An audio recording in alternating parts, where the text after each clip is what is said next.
व्याख्यामुद्रां करसरसिजैः पुस्तकं शङ्खचक्रे बिभ्रद्भिन्नस्फटिकरुचिरे पुण्डरीके निषण्णः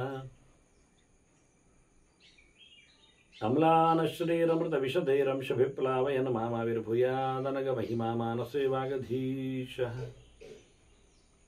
नमस्ते प्राणेश प्रणत विभुवायामनिमगाः नमस्वामिन् रामप्रियतमनमन् गुरुगुण नमस्तुभ्यं भीमप्रबलतमकृष्णेष्ट भगवन्नम श्रीमन्मध्वप्रदिश सुदर्शन्नो जय जय श्रीगुरुभ्यो नमः नारायणं सुरगुरुं जगदेकनाथं भक्तप्रियं सकललोकनमस्कृतं च त्रैगुण्यवर्जितमजं विभुमाद्यमीशं वन्दे भवग्रम् अमरासुरसिद्धवन्द्यं नारायणं नमस्कृत्य नरं चैव नरोत्तमं देवीं सरस्वतीं व्यासं ततो जयमुदीरये ವೇದವ್ಯಾಸರ ಮಹಾಭಾರತದ ಚಿಂತಕರಿಗೆ ವಂದನೆಗಳು. ಶಾಂತಿ ಪರ್ವದ 374ನೆಯ ಪ್ರವಚನ. ಧರ್ಮರಾಜನು ಕೆಲಸವನ್ನು ಹೇಗೆ ನಡೆಸಿಕೊಡಬೇಕು ಅಂತ ಹೇಳಿ ಮಾಡಲೇಬೇಕಾದ ಕರ್ಮವನ್ನು ತಡವಾಗಿಯೋ ಬೇಗವಾಗಿಯೋ ಅದು ಯಾವ ರೀತಿಯಲ್ಲಿ ಅಂತ ಒಂದು ರೀತಿಯ ಪ್ರಶ್ನೆಯನ್ನು ಕೇಳಿದಾಗ ಗೌತಮನ ಮಗನ ಚಿರಕಾರಿಯ ತಡವಾಗಿ ವಿಮರ್ಶೆ ಮಾಡಿ ನಿಧಾನಕ್ಕೆ ಕೆಲಸ ಮಾಡುವವನ ಕಥೆಯನ್ನು ಭೀಷ್ಮರು ಹೇಳಲಿಕ್ಕೆ ಆರಂಭ ಮಾಡಿದ್ದಾರೆ. ಅವನನ್ನು ಸೋಮಾರಿ ಅಂತ ಹೇಳಿ ಆ ಪ್ರಕರಣದಲ್ಲಿ ಜನರು ತಪ್ಪಾಗಿ ಗುರುತಿಸಿಕೊಂಡದ್ದುಂಟು ಅಂತಲೂ ತಿಳಿಸ್ತಾರೆ. ಅದೇನಂತ ಒಂದು ಘಟನೆ ನಡೆಯಿತು ಅಂದರೆ, ಒಂದ್ಸರ್ತಿ ಗೌತಮರು ಅವನಿಗೆ ತಾಯಿಯನ್ನು ಕೊಲ್ಲು ಅಂತ ಹೇಳಿಬಿಟ್ರು. ಅದೆಂಥದಕ್ಕೆ ಕೇಳಿದರೆ ಆಕೆ ವ್ಯಭಿಚಾರಕ್ಕಾಗಿ ಅಂತ, ತಾಯಿ ಅತ್ಯಾಚಾರಕ್ಕಾಗಿ ಶೀಲ ನಡತೆ ಅದು ತಪ್ಪಾಗಲು ಹೋಗಿ ಗೌತಮರು ಹೇಳ್ತಾರೆ, ಅಂದರೆ ತನ್ನ ಹೆಂಡತಿಯ ಇವನ್ ತಾಯಿಯ ವ್ಯಭಿಚಾರೇತು ಕಸ್ಮಿಂಶ್ಚಿತ್ ವ್ಯತಿಕ್ರಮ್ಯ ಅಪರಾನ್ ಸುತಾನ್. ಗೌತಮರಿಗೆ ತುಂಬ ಮಕ್ಕಳಿದ್ರು, ಅವರ ಹತ್ರಲ್ಲೇ ಹೇಳಲಿಲ್ಲ, ಇವನ ಹತ್ರ ಹೇಳಿಬಿಟ್ರು. ಪಿತ್ರೋಕ್ತ ಕುಪಿತೇನಾಥ ಜಹೀಮಾಂ ಜನನೀಮಿತಿ. ಸಿಟ್ಟಿನಿಂದ ಅಪ್ಪ ಇವನಲ್ಲಿ ಹೇಳಿದ, ಅಮ್ಮನನ್ನು ಕಡಿ ಅಂತ. ಹಾಗೆ ಹೇಳಿ ಅವ ಕಾಡಿ ಹೋಗಿಬಿಟ್ಟ. ಸಿಟ್ಟು ವನಮೇವ ಜಗಾಮಸಃ. ಅಪ್ಪ ಅಲ್ಲಿಲ್ಲ, ಗೌತಮರಲ್ಲಿ ಇನ್ನು ಕೇಳಲಿಕ್ಕೆ ವಿಚಾರ ಮಾಡಲಿಕ್ಕೆ ಆಗಲ್ಲಪ್ಪ, ಹೀಗೆ ಅದು ಇದು ಅಂತ ಹೇಳಲಿಕ್ಕೆ ಅಲ್ಲಿ ಅಪ್ಪ ಇಲ್ಲ, ಕಾಡಿ ಹೋಗಿ ಆಯಿತು. ಇವನದ್ದು ಸ್ವಭಾವ ತಡ ಮಾಡುವುದು, ಯೋಚನೆ ಮಾಡುವುದು ವಿಷಯದಲ್ಲಿ. ಚಿಂತೆಯಾಮಾಸ ಪರಿಚಿರಂ, ಬಹಳ ಕಾಲ ಲೆಕ್ಕಕ್ಕೆ ಯೋಚನೆ ಮಾಡಲಿಕ್ಕೆ ಶುರು ಮಾಡಿದ ಇವ. ಎಂತ ಅಂತ ಯೋಚನೆ ಮಾಡಿದ, ನಮಗೂ ಸ್ವಲ್ಪ ಕಾಲ ಬೇಕಲ್ಲ ಈಗ. ಹಾಗೆ ಅವನು ಯೋಚನೆ ಮಾಡಿದ ಕತೆ, ಅವನಿಗೆ 2 ವಿಷಯ ಸಿಕ್ಕಿದಿಲ್ಲಿ: ಅಪ್ಪನ ಆದೇಶ, ಅಮ್ಮನ ವಧೆ. ಇದೆರಡು ಅವನಲ್ಲಿ ತಾಕಲಾಟದಲ್ಲಿ ಕೂತಿದೆ ಈಗ. ಪಿತುರಾಜ್ಞಾಂ ಕಥಂ ಕುರ್ಯಾಂ, ಅಪ್ಪನ ಕೆಲಸ ಹೇಗೆ ಮಾಡುವುದು ಯೋಚನೆ ಮಾಡಿದ. ನಹನ್ಯಾಂ ಮಾತರಂಗತಂ, ಅಮ್ಮನನ್ನು ನಾನು ಕೊಲ್ಲದೇಗಿರುವುದು. ಅಂದರೆ ಅವನ ತಲೆಯೊಳಗೆ ಅಮ್ಮನನ್ನು ಕೊಲ್ಲಬಾರದು ಅಂತ ಕಾಣ್ತದೆ. ತಂದೆ ಆಜ್ಞೆಯನ್ನು ಮಾಡದೇ ಇರಲಿಕ್ಕೆ ಆಗ್ತಾ ಇಲ್ಲ. ದ್ವಂದ್ವದಲ್ಲಿ ಬಿದ್ದ ಈಗ ಅವ. ಕಥಂ ಧರ್ಮಚ್ಛಲೇನಾಸ್ಮಿನ್ ನಿಮಜ್ಜೇಯಂ ಅಸಾಧುವತ್. ನಾನು ಸಾಮಾನ್ಯನ ಹಾಗೆ ಕೆಟ್ಟವನಾಗೆ ನಾನಿಲ್ಲಿ ಪಾಪದಲ್ಲಿ ಮುಳುಗಿ ಹೋಗಬಾರದು. ಇದು ಒಂದು ವಿಚಿತ್ರವಾದ ಧರ್ಮ ಆಗಿದೆ. ಇದರಲ್ಲಿ ನಾನು ಸಿಕ್ಕಿಬೀಳಬಾರದು. ಇದು ಧರ್ಮ ಎಂಥದ್ದು ವಿಚಿತ್ರ, ಸ್ಪಷ್ಟ ಉಂಟಲ್ಲ. ತಂದೆ ಆದೇಶ, ಹೌದು, ಪಿತುರಾಜ್ಞಾ ಪರೋ ಧರ್ಮ. ತಂದೆಯ ಮಾತನ್ನು ನಡೆಸಿಕೊಡುವುದು ಎನ್ನುವುದು ಅದು ದೊಡ್ಡ ವಿಷಯ, ಅದನ್ನು ಉಲ್ಲಂಘನೆ ಮಾಡಲಿಕ್ಕೇ ಇಲ್ಲ. ಸ್ವಧರ್ಮ ಮಾತ್ರ ರಕ್ಷಣ. ಅಮ್ಮನನ್ನು ಕಾಪಾಡುವಂಥದ್ದು ಮಕ್ಕಳ ಕೆಲಸ ಅಲ್ವ, ಕರ್ತವ್ಯ ಅಲ್ವ. ಅವನನ್ನು ನೋಡಿಕೊಳ್ತಾರಲ್ಲ. ಈಗ ಪಾಂಡವರು ನೋಡಿ, ಕುಂತಿಯನ್ನು ನೋಡಿಕೊಳ್ಳಿಲ್ವಾ? ಪಾಂಡು ಹೋಗಿದ್ದಾನೆ. ಕೌಸಲ್ಯ, ಸುಮಿತ್ರೆ, ಕೈಕೆ ಇವರನ್ನೆಲ್ಲ ಮಕ್ಕಳು ನೋಡಿಕೊಳ್ಳಿಲ್ವಾ? ರಾಮ ಲಕ್ಷ್ಮಣಾದಿಗಳೆಲ್ಲ. ಮತ್ತೆ ಅದನ್ನ ತಾಯಿಯಾದವರನ್ನು ನೋಡಿಕೊಳ್ಳಬೇಕಾದ್ದು ಮಕ್ಕಳ ಧರ್ಮ. ಆದ್ರಿಂದ ಅದನ್ನು ಬಿಡುವಾಗಿಲ್ಲ. ತಂದೆಯವನ ಮಾತನ್ನು ನಡೆಸಬೇಕಾದ್ರಿಂದ ದಶರಥ ಹೇಳಿದ. ರಾಮ ಅದನ್ನು ನಡೆಸಿಕೊಡ್ಲಿಲ್ವ ಕೆಲಸವನ್ನು? ಧೃತರಾಷ್ಟ್ರ ಕರೆದ ಜೂಜಿಗೆ. ದೊಡ್ಡಪ್ಪನಾದರೂ ಸಹ ಅಪ್ಪ ಅಲ್ವಾ, ಧರ್ಮರಾಜ ಬಂದುಬಿಡ್ಲಿಲ್ವ? ಹಾಗಾಗಿ ತಂದೆಯ ಕೆಲಸ ಮಾಡಬೇಕಾದ್ದೆನ್ನುವುದು ಸತ್ಯ, ತಾಯಿಯ ಕಾಪಾಡುವಿಕೆ ಅದು ನಡೆಯಬೇಕಾದ್ದೆನ್ನುವುದು ಅಷ್ಟೇ ಸತ್ಯ. ಈಗೆಂತ ಮಾಡುವುದು? ಅಸುತಂತ್ರ ಪುತ್ರತ್ವಂ ಕಿಂತು ಮಾಂ ನಾನು ಪೀಡೆಯತ್. ನನಗೆ ಸ್ವಾತಂತ್ರ್ಯ ಇಲ್ಲ, ನಾನಾಗಿ ಏನು ಮಾಡುವಾಗಿಲ್ಲ. ನಾನು ಮಗ, ಅವರಿಬ್ಬರ ಮಗ ಆಗಿದ್ದೇನಲ್ಲ ಈಗ. ಅದು ಎರಡು ಕಡೆಯಲ್ಲಿ ನಾನು ಯೋಚನೆ ಮಾಡಲಿಕ್ಕೆ ಉಂಟು. ನನಗೀಗ ಸಂಕಟ ಆಗ್ತಾ ಉಂಟು. ಸಾಮಾನ್ಯವಾಗಿ ಹೆಂಗಸನ್ನು ಕೊಲ್ಲುವುದು ಅಂದ್ರೇನೆ ಅದು ಸ್ವಲ್ಪ ನಾಚಿಕೆಯ ರಸ. ರಾಮನೇ ಕೇಳುತ್ತಾನೆ, ತಾಟಕೆಯನ್ನು ಹೊಡೆ ಅಂತ ಹೇಳಿವಾಗ ವಿಶ್ವಾಮಿತ್ರ ನನ್ನ ಅಗ್ನಿಕುಂಡಕ್ಕೆ ಯಜ್ಞಕುಂಡಕ್ಕೆ ಇವಳು ಮಲಮೂತ್ರ ಮಾಡ್ತಾಳೆ, ಒಳ್ಳೆ ಲಾಯಕ ಕಂಪ್ಲೇಂಟ್ ಮಾತ್ರ, ಚೆನ್ನಾಗಿರ್ತದೆ ವಿಷಯ. ಅಂದರೆ ಕಮೋಡಿನಲ್ಲಿ ಪೀಪೋಸರ ಮಾಡುವಂಥದ್ದು ಹಿಂದೆ ಇತ್ತು ಕಾಣ್ತದೆ. ಅದನ್ನು ನೋಡಿಯೇ ಫಾರಿನ್ ಅವರು ಕಮೋಡ್ ಮಾಡಿದರೆ. ಇಲ್ಲೆಲ್ಲ ಕಬೋರ್ಡ್ ಇರಲಿಲ್ಲ, ಹಿಂದೆಲ್ಲ ಗುಂಡಿ ತೆಗೆದು ಮಾಡುದಲ್ವ, ಕಾಡಿಗೆ ಹೋಗುದು. ಅದು ಗುಂಡಿ ತೆಗಿತಾ ಇರಲಿಲ್ಲ ಹಿಂದೆಲ್ಲ, ಕಾಡಿಗೆ ಹೋಗಿ ದೂರದಲ್ಲಿ ಎಲ್ಲ ಮಾಡಿ ಬರುದು. ಅದೀಗ ಪ್ರಕೃತಿಗೆ ಬಿಟ್ಟದ್ದು. ಆಗ ಈ ಯುದ್ಧದ ಆನೆ ಕುದುರೆಗಳೆಲ್ಲ ಮಲಮೂತ್ರ ಎಲ್ಲ ಮಾಡಿದರೆ ಅದು ಎಲ್ಲಿವರೆಗೆ ಆಗಿತ್ತು? ರಾಶಿಗಟ್ಟಲೆ ಆ ಸೈನ್ಯದ್ದು. ಅಂದರೆ ಅದು ಶಕರ ನದಿಯೇ ಒಂದಾಗಿ ಹೋಗಿದೆ, ಅದರ ಹೆಸರೇ ಆಗಿದೆ. ಮಲಮೂತ್ರದ್ದೇ ಒಂದು ನದಿ. ಮತ್ತೆ ಅದು ಲೋಕಕ್ಕೆ ಉಪದ್ರ ಆಗ್ತದೆ ಹೇಳಿಕೊಂಡು ವಾಯುದೇವ ಅಂದರೆ ಗಾಳಿ ಅದನ್ನು ಒಣಗಿಸಿ ಹಾಕಿ ವಾಸನೆ ಎಲ್ಲ ರಟ್ಟಿಸಿ ಹಾಕಿ ಮಾಡಿದ್ದ ಅಂತ ಕತೆ. ಆದ್ರಿಂದ ಮಳೆಗಾಲ 12 ತಿಂಗಳು ಇಲ್ಲದೆ ಇರುವುದೊಂದು ವಾಸಿ. ಇವೆಲ್ಲ ಒಣಗಿ ಹೋಗ್ತವೆ, ಹೆಂಟೆ ಆಗಿ ಹೋಗ್ತವೆ, ಪುಡಿ ಆಗ್ತವೆ, ಗೊಬ್ಬರ ಆಗಿ ಬಿಡುತ್ತವೆ. ಇಲ್ಲಾದರೆ ಪ್ರತಿ ತಿಂಗಳು ನೀರಿನಲ್ಲೇ ಕೊಚ್ಚೆ ಇದ್ದರೆ ಅದು ಗಲೀಜಿ, ಒಂದಿಷ್ಟು ಕೊಳೆತದ್ದು ವಾಸನೆ, ಅದರಲ್ಲಿ ಹುಳ. ಅದರ ಹುಳಗಳಾದರೂ ಸಂತೋಷ, ಯಾಕೆಂದರೆ ಅದನ್ನು ಖಾಲಿ ಮಾಡ್ತದೆ. ಅದರ ಹುಳ ವಿಚಿತ್ರ ಆಗಿ ಹೋಗ್ತದೆ ಮತ್ತೆ. ಹಾಗಾಗಿ ಹಿಂದೆಲ್ಲ ಬಯಲು ಸೀಮೆಗಳಲ್ಲಿ ಮಾಡಿದ್ರಿಂದ ಅದು ಮಣ್ಣಾಗ್ತದೆ. ಅವುಗಳು ಕೆಲವು ಪ್ರಾಣಿಗಳಿಗೆ, ಮಲ ತಿನ್ನುವ ಪ್ರಾಣಿಗಳಿಗೆ ಅದು ಆಹಾರ ಅದಾಗಿ ಹೋಗ್ತದೆ. ಹೀಗಾಗಿ ಒಂದು ವ್ಯವಸ್ಥೆ ಇತ್ತು. ನದಿ ತೀರಗಳಲ್ಲಿ ಅಲ್ಲಿಯೂ ಪ್ರಾಣಿಗಳು ಬರ್ತಾವೆ, ನದಿಯಲ್ಲಿ ಕೊಚ್ಚಿ ಹೋಗ್ತದೆ, ಗೊಬ್ಬರ ಆಗ್ತದೆ, ಕಾಡಿನಲ್ಲಿ ಕಾಡಿಗೆ ಗೊಬ್ಬರ ಆಗ್ತದೆ. ಈಗ ಅದು ನಮಗೆ ದೊಡ್ಡ ವಿಷಮ ಪರಿಸ್ಥಿತಿಯಲ್ಲಿ ಬಂದಿದೆ. ಮಾನವನ ತ್ಯಾಜ್ಯ ಅದು ರಸ್ತೆಯಲ್ಲಿ ಅಡಿಯಲ್ಲಿ ಹೋಗುವುದು, ಮಳೆಗಾಲದಲ್ಲಿ ಮೇಲೆ ಬರುವುದು, ಏನು ವೈಭವ. ವೈತರಣಿ ಪ್ರತಿ ರಸ್ತೆಯಲ್ಲಿ ಸಿಗ್ತದೆ. ಆಗ ಅದು ಮತ್ತೆ ಅವರು ಕುಡಿಯುವ ನೀರಿನ ಬಾವಿಯೊಳಗೆ ಸೇರುವುದು, ನದಿಯಲ್ಲಿ ಅದನ್ನು ಸೇರಿಸಿ ಬಿಡುವುದು. ಮುಂಬೈ ಅಂತ ದೊಡ್ಡ ನಗರದಲ್ಲಿ ಸಮುದ್ರ ಒಂದು ಅಷ್ಟು ಕಿಲೋಮೀಟರಲ್ಲಿ ಸಮುದ್ರವೇ ಅಲ್ಲಾಗಿ ಹೋಗಿದೆ. ಈ ಮುಂಬೈ ನಗರದವರ ತ್ಯಾಜ್ಯಗಳಿಂದಾಗಿ, ಮಲಿನಗಳಿಂದಾಗಿ ಅದು ಒಂದು ದೃಷ್ಟಿಯಿಂದ ಅದು ಮಲಿನ ಸಮುದ್ರವೇ ಆಗಿ ಹೋಗಿದೆ. ಮಲಸಮುದ್ರ, ಮಲಿನ ಸಮುದ್ರ ಮಲಸಮುದ್ರ ಆಗಿದೆ. ಹಾಗಾಗಿ ಇವ ಬಹಳ ಕಷ್ಟಪಡುತ್ತಾನೆ.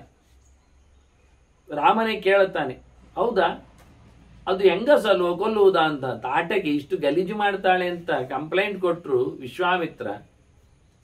ನಾನು ಯಜ್ಞಕುಂಡಕ್ಕೆ ಅದು ಮಾರಾಯ ಅಂತ. ನೋಡಿ, ಅದು ಯಜ್ಞಕುಂಡ ನೋಡುವಾಗ ಅದಕ್ಕೆ ಪಳಪಳ ಹೊಳೆಯುವ ಕಮೋಣ್ಣಾಗಿ ಕಂಡಿದ್ದೇನೆ ಪಾಪ. ಕೊನೆಗಿಲ್ಲ, ಹಾಗೇನಿಲ್ಲ, ಉಪದ್ರ ಮಾಡೋದಾದ್ರೆ ಬಡಿಲೇಬೇಕು ಅಂತ ಹೇಳಿದ್ದಕ್ಕೆ ರಾಮಚಂದ್ರ ತಾಟಕೆಯನ್ನು ಉರುಳಿಸ್ತಾನೆ. ಅದೇ ಮತ್ತೆ ಭೂತನೆಯಾಗಿ ಬಂದದ್ದು ಕೃಷ್ಣಾವತಾರದಲ್ಲಿ. 7ನೇ ದಿನದಲ್ಲೇ ಮುಗಿಸಿಬಿಟ್ಟ ಕೃಷ್ಣ. ಆಗ ಕೇಳಲಿಲ್ಲ, ವಿಶ್ವಾಮಿತ್ರ ಕರೆದು, ವಿಶ್ವಾಮಿತ್ರರೇ ಬನ್ನಿಲ್ಲಿ, ಈ ಹೆಂಗಸು ನೋಡಿ ನನಗೆ ಎಂಥದ್ದು ಕೊಡ್ತಾ ಉಂಟು, ಎಂತ ಮಾಡಲಿ ಅಂತ ಕೇಳಲಿಲ್ಲವ. ಅದು ಆವತ್ತಿನ ಪಾಠ ಗೊತ್ತುಂಟು ಅವನಿಗೆ. ಹೆಂಗಸಾದ್ರೆ ನೋಡಿ ಅದು ಕೊಟ್ಟದ್ದು ವಿಷ, ಸಾಮಾನ್ಯ ಅಲ್ಲ. ಹೇಳಲಿಕ್ಕೆ ಹೊರಗಿನಿಂದ ಹಾಲು ಕೊಟ್ಟಿದ್ದೇನೆ ಅಂತ ಹೇಳಿಕೊಂಡು ಬರ್ತದೆ. ಪತ್ರಕರ್ತರಿಗೆ ಎಂತ ಗೊತ್ತಾಗ್ತದೆ? ಆಚೆಗೆ ಬಟ್ಟೆಯ ಮರೆಯಲ್ಲಿ ನಡೆದವರಿಗೇನು ಗೊತ್ತು? ಅದು ಕೃಷ್ಣನಿಗೆ ಮಾತ್ರ ಗೊತ್ತು ಅವಳೇನು ಕೊಟ್ಟದ್ದು ಅಂತ. ಮತ್ತೆಂತ ಹೇಳುವ? ಅದು ಒಂದು ಕೃಷ್ಣನಿಗ, ಅದು ಅವರಿಗೆ ಗೊತ್ತಿಲ್ಲ. ಊರು ತುಂಬ ಮಕ್ಕಳನ್ನು ಕೊಂದು ಬಂದಿದ್ದಾಳೆ ಭೂತನ ಲೋಕಬಾಲಕಿನಿ. ಒಂದೆರಡು ಕಂಪ್ಲೇಂಟ್ ಅಲ್ಲ, ಎಲ್ಲ ಕೇರಿಗಳಲ್ಲಿ ಎಲ್ಲ ಮುಗಿಸಿ ಬಂದಿದ್ದಾಳೆ. ನಿರ್ದಶಾಂಶ ಅಂತ 10 ದಿನವೂ ಆಗಲಿಲ್ಲ ಕೆಲವು ಹುಟ್ಟಿ ಮಕ್ಕಳಿಗೆ. ಕೆಲವು 10 ದಿನ ಕಳೆದ ಮಕ್ಕಳುಗಳು ಇದ್ದಾವೆ. ಎಲ್ಲವುಗಳನ್ನು ಖಾಲಿ ಮಾಡಿ ಬಂದಿದ್ದಾಳೆ ಇವಳು. ಮಹಾರಕ್ಕಸಿ. ಕೃಷ್ಣನ ಕೈಯಲ್ಲಿ ಸತ್ಲಷ್ಟು. ಇದು ಅಯ್ಯೋ ಪಾಪ ಏನು ಕೊಡ್ಲಿಲ್ಲ, ಯಾರು ಬರದಾಗಿದ್ದಾರೆ ಪೂತನೆಯ ಬಗ್ಗೆ ಬಾರಿ ಅವಳ ಎಂತ ಹೇಳೋದು ನಾನು, ಅದು ಗರ್ಲ್ ಫ್ರೆಂಡ್ ಅಂತ ಹೇಳೋದು ಅಥವಾ ಅವರ ಮನೆ ಮಂದಿ ಅಂತ ಹೇಳೋದು, ಸಂಬಂಧಿ ಅಂತ ಹೇಳೋದು, ಎಂತ ಕತೆ ಹೇಳೋದು ನಾನು. ಅವಳಿಗೆ ಪಾಪ ಏನು ಕಾಣಲಿಕ್ಕೆ ಇರಲಿಲ್ಲ, ಕೃಷ್ಣನನ್ನು ಕಂಡಾಗ ಭಾರಿ ಅವಳು ತನ್ಮಯಲಾದ್ಲು. ಹೆಣ್ಣಿಗೆ ತನ್ನದೇ ಆಗಿರತಕ್ಕ ಸೊತ್ತು ಅಂದ್ರೆ ಅದು ಮಾತ್ರ, ಅದೇ ಹಾಲನ್ನು ಅವಳು ಕುಡಿಸಿದ್ಲು. ಪುಣ್ಯಕ್ಕೆ ಅವಳು ಮಾತ್ರ ಸಾಕು, ಆದ್ರಿಂದ ಕಂಸನದ್ದು ಅದರಲ್ಲಿ ವಿಷಯವೂ ಬಂದಿತ್ತು. ಎಂತ ಮಾಡೋದು ಅಂತ ಕೇಳ್ತಾರೆ. ಯಾರತ್ರ ಹೇಳೋದು ಇದು ನಾಟಕ? ಇದು ಎಂಥದ್ದು ಹೇಳ್ತಾರೆ ಇವರು? ಇವರೇನು ಪೂತನಿಯ ಮನೆಯವರ ಹಾಗೆಲ್ಲ ಹೇಳಲಿಕ್ಕೆ? ನೋಡಿದ್ದಾರ ಎಂತವಳು ಅಂತ? ಊರು ತುಂಬ ಮಕ್ಕಳನ್ನು ಕೊಂದು ಬಂದವಳು ಕೊಲ್ಲಿಕ್ಕೆ ಬಂದಿದ್ದಾಳೆ ತಯಾರಾಗಿ. ಅವಳನ್ನು ಹಾಗೇನು ತಯಾರು ಮಾಡಿದ್ದಲ್ಲ, ಅವಳೇ ಸ್ವಯಂ ರಾಕ್ಷಸಿ ರುಧಿರಾಶನ ಅಂತ. ಅವಳೇ ಸ್ವಯಂ ನೆತ್ತರು ಕುಡಿಯುವವಳು, ನೆತ್ತರು ಪಿಶಾಚಿ ಅವಳು, ಸಾಮಾನ್ಯ ಅಲ್ಲ. ಹಾಲು ಕೊಟ್ಟು ಸಂಹರಿಸಿ ಕುತ್ತಿಗೆ ನೆತ್ತರು ಕುಡಿದು ಮಕ್ಕಳನ್ನು ಹೋಗುವವಳು. ಎಂಥ ಭಯಾನಕ! ಅದನ್ನೆಲ್ಲಿ ತೋರಿಸ್ತಾರೆ? ಯಾವ ಕಥಕಳಿಯಲ್ಲಿ, ಯಾವ ಯಕ್ಷಗಾನದಲ್ಲಿ, ಯಾವ ಭರತನಾಟ್ಯದಲ್ಲಿ ಈ ಪಿಕ್ಚರ್ ತೋರಿಸ್ತಾರೆ? ಆಡಿಸಿದಾಳೆ ಶೋಧ, ಅದನ್ನು ಹೇಳಿ ಯಾರು ಹೊರತಿತ್ತ ಪೂತನೆ ಕಥೆಯಲ್ಲಿ ಇಂಥ ಅನ್ಯಾಯ ಮಾಡಿದ ಕಥೆಯನ್ನು ಒಂದು ಅರೆ ಕ್ಷಣಾರ್ಧದಲ್ಲಿ ಮುಗಿಸಿ ಓಡಿಸ್ತಾರೆ. ಅಲ್ಲವೇ ಅಲ್ಲ, ಬಹಳ ಜೋರಾದ ಪೂತನೆಯ ಒಡ್ಡೋಲಗ ರಾತ್ರಿ ಅಮಾವಾಸ್ಯೆ ರಾತ್ರಿ ಪ್ರವೇಶ ಮಾಡಿದ್ದಾಳಾಕೆ. ಎಂಥ ವಿಚಿತ್ರ ಅನಿಸಿದೆ. ಹಾಗೆ ಸ್ತ್ರೀಯರ ಸಂಹಾರ ಎನ್ನುವುದು ಎಷ್ಟು ಕಷ್ಟ, ಎಷ್ಟು ಸಾಧ್ಯ ಇಲ್ಲದ್ದು ಎನ್ನುವುದರ ಬಗ್ಗೆ ಬಹಳಷ್ಟು ದೊಡ್ಡ ಚರ್ಚೆ ಇವನ ತಲೆಯಲ್ಲಿ. ಚಿರುಕಾರಿವ ಇನ್ನು ರಾಮಾಯಣ ಮಹಾಭಾರತ ಎಲ್ಲ ನೆನಪಿದೆ, ಪುರಾಣಗಳ ಪುಟಗಳೆಲ್ಲ ಅವನಿಗೆ ಯೋಚನೆಗೆ ಬರ್ತವೆ. ಹಾಗಾಗಿ ಒಂದೊಂದೇ ಕ್ಯಾಂಡಿಡೇಟ್ಸ್ಗಳನ್ನು ಯೋಚನೆ ಮಾಡ್ತಾ ಸ್ತ್ರೀಯ ಮಹತ್ವ, ಹೆಣ್ಣನ್ನು ಕೊಲ್ಲುದ, ಮಾತರಂಚ, ಅದರಲ್ಲಿ ಅಮ್ಮ ಬೇರೆ, ಕೋಹಿ ಜಾತು ಸುಖಿ ಭವೇತ್. ಹಾಗಾದರೆ ಯಾರಿಗೆ ತಾನೇ ಸುಖ ಆಗ್ತದೆ? ಯಾರು ನೆಮ್ಮದಿಯಿಂದ ಇರ್ತಾರೆ? ಸಾಧ್ಯವೇ ಇಲ್ಲಲ್ಲ ಅಂತಾನೆ. ಹೆಣ್ಣಿನ ಸಂಹಾರವೇ ಹೇಸಿಗೆ ಅನಿಸ್ತದೆ, ಅದರಲ್ಲಿ ಅಮ್ಮನಾದವಳ ಕೊನೆ ಅಂದರೆ ಈಗ ಅರ್ಥ ಆಗುದಿಲ್ಲ ಅಂತ ಸುಮ್ಮನೆ ಕೂತ್ಕೊಳ್ಳಿಕ್ಕೆ ಆಗ್ತದ? ಅಪ್ಪನ ಆಜ್ಞೆ ಉಂಟಲ್ಲ, ಪಿತರಂಚಾಪಿ ಅನಜ್ಞಾಯ ಪಿತರಂಚಾಪಿ ಅವಜ್ಞಾಯ ಕಪ್ರತಿಷ್ಠಾಮ ಅಪುನಿಯಾತ್. ಅಪ್ಪನನ್ನು ಅವಮಾನ ಮಾಡಿದರೆ ಮಗನಿಗೆ ಉದ್ಧಾರ ಆಗ್ತದ? ಅಪ್ಪನ ಗೆರೆಯನ್ನು ದಾಟಿದ್ರೆ, ಅಪ್ಪನ ಆದೇಶವನ್ನು ಪಾಲಿಸದೇ ಇದ್ರೆ ಯಾವ ಮಗನಿಗೆ ತಾನೇ ಒಳ್ಳೆಯದು ಆಗ್ತದೆ? ಆಗುವುದಿಲ್ಲ. ಅಪ್ಪನನ್ನು ಕಡೆಗಣಿಸುವಂತಿಲ್ಲ, ಅಮ್ಮನನ್ನು ಕೊನೆ ಮಾಡುವಂತಿಲ್ಲ. ಎರಡು ನನ್ನ ಹತ್ತಿರ ಬಂದಿದೆ ಈಗ ಅಂತ. ಅಮ್ಮನನ್ನು ಉಳಿಸಬೇಕು, ಅಪ್ಪನನ್ನು ಮಣಿಸಬೇಕು. ಅಪ್ಪನ ಗೆರೆಯನ್ನು ನಡೆಸಬೇಕು, ಅಮ್ಮನನ್ನು ಬದುಕಿಸಿ ತರಬೇಕು. ಎಂತ ಮಾಡುವ? ಯುಕ್ತಕ್ಷಮವು ಬಹು ಏತೋ, ಇದೆರಡು ಸಮವೇ ಆಗ್ಬೇಕಾದೌದೆ. ಒಂದು ಬಿಟ್ಟು ಒಂದು, ಒಂದು ಸಣ್ಣದು ಒಂದು ದೊಡ್ಡದು, ಒಂದಲ್ಲ ಒಂದು ಬಿಡಿ. ಅಪ್ಪನ ಮಾತು ಬಿಡಿ ಮಾರ್ರೆ, ಹಾಗೆ ಆಗುವುದಿಲ್ಲ. ಅಲ್ಲ ಅಮ್ಮನನ್ನು ಮುಗಿಸಿ ಮಾರ್ರೆ, ಅದು ಆಗುವುದಿಲ್ಲ. ಇದು ಎರಡು ಒಂದು ರೀತಿಯಿಂದ ಸಹಿಸುವಂತಿಲ್ಲ, ಸಹಿಸಬೇಕಾದ್ದಾಗಿದೆ. ಇಬ್ಬರದ್ದು ಮಾತು ಕೇಳಬೇಕಾಗಿದೆ, ನಡೆಸಿಕೊಡಬೇಕಾಗಿದೆ. ಎರಡು ಧರ್ಮಗಳು ನನ್ನನ್ನು ಪೀಡಿಸ್ತಾ ಇವೆ. ನಾತಿವರ್ತೇತ ಮಾಂ ಕಥಂ, ನಾನಿದನ್ನು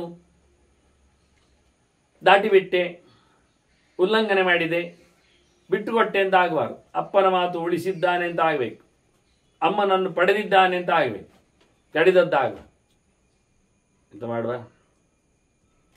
ಅಪ್ಪ ಅಪ್ಪ ಪಿತಾಹಿ ಆತ್ಮಾನವಾದತ್ತೆ ಜಾಯೆಯ ಜಜ್ಞಿಯಾಮಿತಿ. ಅಪ್ಪ ಮತ್ತೆ ಬರಲಿಕ್ಕೆ ಇಷ್ಟಪಡ್ತಾನೆ. ಎಲ್ಲಿ? ಅಮ್ಮನಲ್ಲಿ.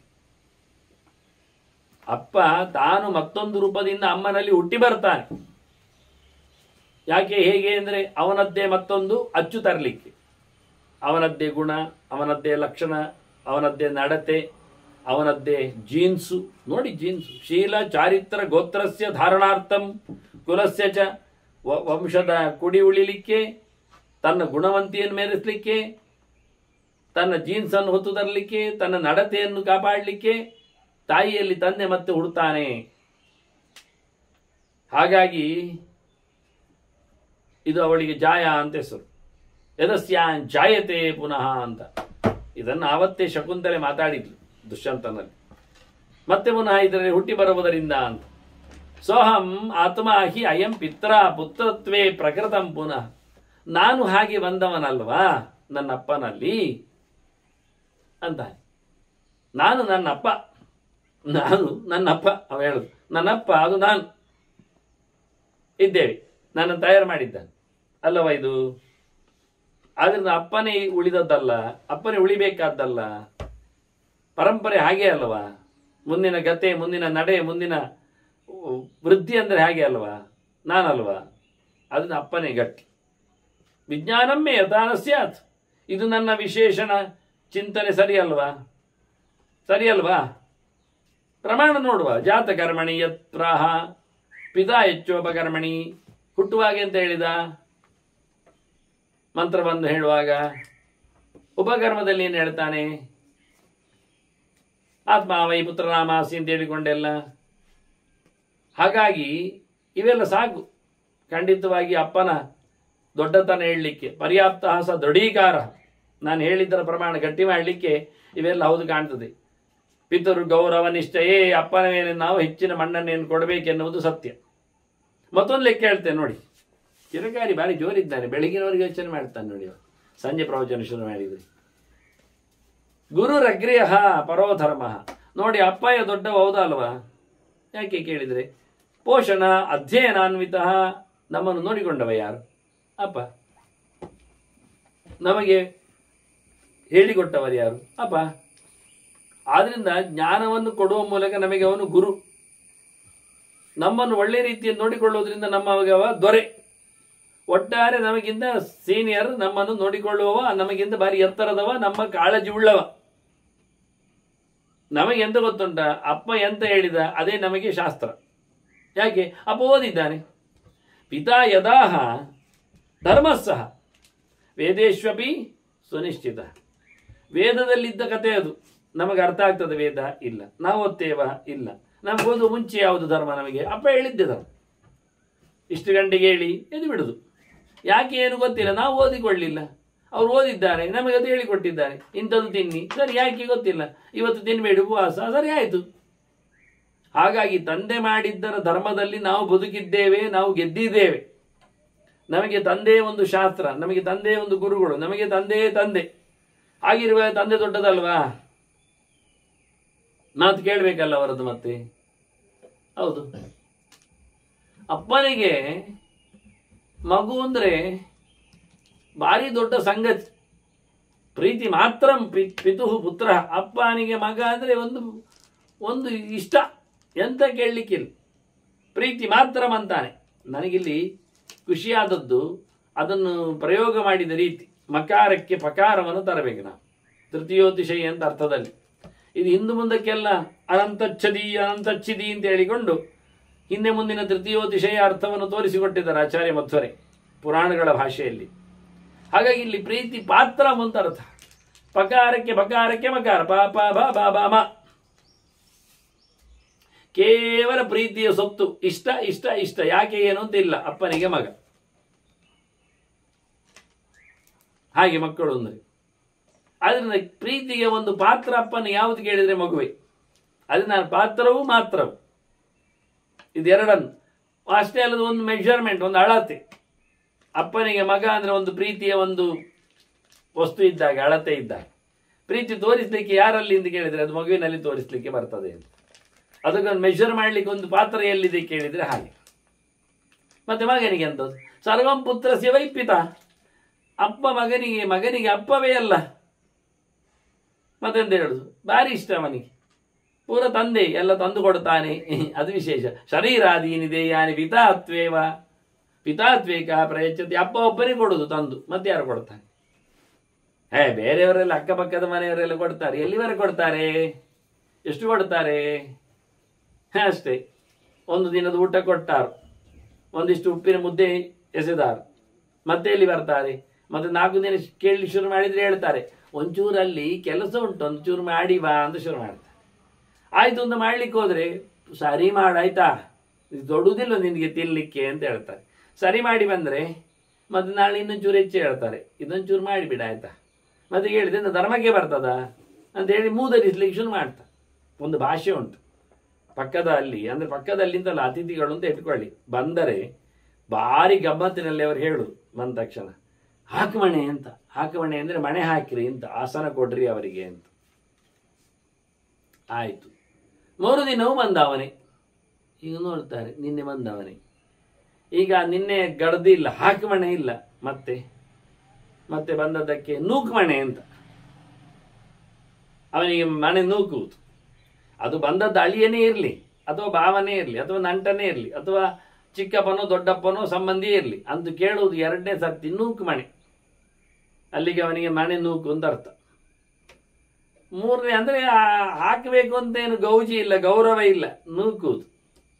ಈ ಕೆಲವರು ಹೇಳ್ತಾರೆ, ಸೊಕ್ಕಿನ ಮಗಳಂದಿರು ಕೆಲವೊಮ್ಮೆ ಅಮ್ಮ ಎಲ್ಲಿಯಾದರೂ ಮುದುಕಿ ಆದಾಗ ನಾನು ನಿನ್ನ ಮನೆಗೆ ಬಂದರೆ ಒಂದೊಮ್ಮೆ ನೀನು ನನಗೆ ಅನ್ನ ಹಾಕ್ತೀಯಾ ಅಂತ ಕೇಳಿದ್ದುಂಟು ಸೌಜನ್ಯದಿಂದ. ಆಗ ಒಳ್ಳೆ ಹೇಳ್ತಾರೆ, ನಿಂಗೆ ಅನ್ನ ಬಿಸಾಡುದು, ಅನ್ನ ಹಾಕುವುದಲ್ಲ ಬಿಸಾಡು. ಅದು ಶಬ್ದದ ಕ್ರಮ ಹಾಗೆ. ಅದರಲ್ಲಿ ಗೌರವ ಇಲ್ಲದಿದ್ದಾಗ ಮಾಡುವ ಕರ್ಮಕ್ಕೆ ಹಾಗೊಂದು ಪದಗಳು ಕೋಶದಲ್ಲಿ ಬಳಕೆಯಲ್ಲಿ ಬಂದಿವೆ ಅಷ್ಟೇ. ಅದು ಗ್ರಾಮರ್ ಓದುವವರಿಗೆ ಸ್ವಲ್ಪ ಜಾಸ್ತಿ ಗೊತ್ತಿರ್ತದೆ. ಗ್ರಾಮರಲ್ಲಿ ಎಲ್ಲಿ ಬರ್ತದೆ ಕೇಳಿದ್ರು, ಯೂಸೇಜ್ ಅಂತ ಒಂದು ಪ್ಯಾರ ಸಿಗ್ತದೆ, ಅದರಲ್ಲಿ ಸಿಗ್ತದೆ. ಹಾಗೆ ಎಂಥದಕ್ಕೆ ಶಬ್ದವನ್ನು ಹೇಗೆ ಉಪಯೋಗಿಸಬೇಕು ಅಂತ. ಅದೇ ಮತ್ತೆ ಪುನಃ ಬಂದರೆ ಅವರು ಮೂರನೇ ಸರ್ತಿ ಬಂದರೆ ಈಗ ಅವನಿಗೆ ಮನೆಯಲ್ಲಿದ್ದವರು ನಿನ್ನೆ ಅವರು ನೂಕು ಮಣೆ ಹೇಳಿದ್ದಾರೆ ಅಂತ ನೂಕ್ಲಿಕ್ಕೆ ಒಂದು ಮಣೆ ತರುವ ಅಂದರೆ ಅವರು ತರುವಾಗಲಿ ಕೇಳ್ತಾರೆ, ಯಾಕೆ ಮಣೆ ಯಾಕೆ ಅವನಿಗೆ ಅಂತ, ನೆಲದಲ್ಲಿ ಕೂತ್ಕೊಳ್ಳಿ ಅಂತ. ಪುಣ್ಯಕ್ಕೆ ಅವನನ್ನೇ ನೂಕು ಅಂತ ಹೇಳಲಿಲ್ಲ, ಅವನು ಯಾಕೆ ಬಂದದ್ದು ಕೇಳಲಿಲ್ಲ. ಅಂಥವರಿದ್ದಾರೆ, ಬಹಳ ಬಹಳ ಹೃದಯ ವಿಶಾಲದವರಲ್ಲಿದ್ದಾರೆ. ಬಂದ ತಕ್ಷಣ ಕೇಳ್ತಾರೆ, ನಿಮಗೆ ಬೇರೆ ಕಡೆಗೆ ಹೋಗ್ಲಿಕ್ಕೆ ಉಂಟಲ್ಲ ಅಂದರೆ ನಾವು ಇಲ್ಲ ಹೇಳಿದ್ರೆ, ಅಲ್ಲಪ್ಪ ನೀವು ಯಾವಾಗಲೂ ಮನುಷ್ಯರಿಗೆ ಕೆಲಸ ಇದ್ದೇ ಇರ್ತದಲ್ಲ, ಅವರೇ ನಮ್ಮ ಮೇಲೆ ಹೇಗೆ ಅದೊಂದು ಕೆಲಸ ತೋರಿಸ್ತಾರೆ. ಹೋಗಿಬಿಡಿಯಪ್ಪ, ಸುಮಾರು ಹೊತ್ತಾಗ್ತದಲ್ಲ, ಸುಮ್ಮನೆ ಕಾಯ್ತೀರಲ್ಲ. ಅವರು ಸುಮ್ಮನೆ ಬಂದು ಕೂತ್ಕೊಳ್ಳಿ, ಅವರ ಹತ್ರ ಮಾತಾಡಬಾರ್ದು ಅಂತೇಳಿ ಅವರು ಮೊದಲೇ ಹೋಗ್ಲಿಕ್ಕೆ ಉಂಟಲ್ಲ ಹೇಳಿ ಅವರನ್ನು ಕಳಿಸಿಬಿಡ್ತಾರೆ. ಯಾರು ಬಂದರೂ ಹಾಗೆ ಮಾಡ್ತಾರೆ, ಅದೊಂದು ಅವರ ಸ್ವಭಾವ, ಯಾರನ್ನು ಒಪ್ಪಿಕೊಳ್ಳುವುದಿಲ್ಲ. ಎಲ್ಲಿಯಾದರೂ ಮತ್ತೆ ಅವರು ಸ್ವಲ್ಪ ಹೆಚ್ಚು ಮಾತಾಡಿದಾಗ ಆತ್ಮೀಯರಾಗಿ ಒಂಚೂರು ಮದುವೆ ಮಗಳಿಗೆ ಒಂದು ಮಗನಿಗೆ ಉಪನಯನ ಅಂತ ಹಾಗೆ ಹೇಳಿದ್ರೆ, ಅಥವಾ ಮನೆ ಕಟ್ತಾ ಇದ್ದೇನೆ ಆಗೊಂದು ರೋಗ ಬಂದಿದೆ ಅಂತ ಎಲ್ಲಿಯಾದರೂ ದುಡ್ಡಿನೊಟ್ಟಿಗೆ ಮಂತ್ರಾಕ್ಷರ ಕೊಡಬೇಕಲ್ಲ ಅಂತ ಹೆದರಿಕೆ ಆಗ್ತದೆ ಅವರಿಗೆ. ಆಗ ಮೊದಲೇ ಅವ್ರು ಕೇಳಿಬಿಡು, ನಿಮಗೆ ಹೋಗ್ಲಿಕ್ಕೆ ಉಂಟಲ್ಲ, ನೀವು ಹೋಗಿ ಬಿಡಿ, ಬಹಳ ದೂರದಿಂದ ಬಂದ್ರಿ ಅಲ್ಲ, ಹಾಗೆ ಹೀಗೆ ಅಂತ ಹಾಗೆ ಹೇಳಿದ್ದಾರೆ.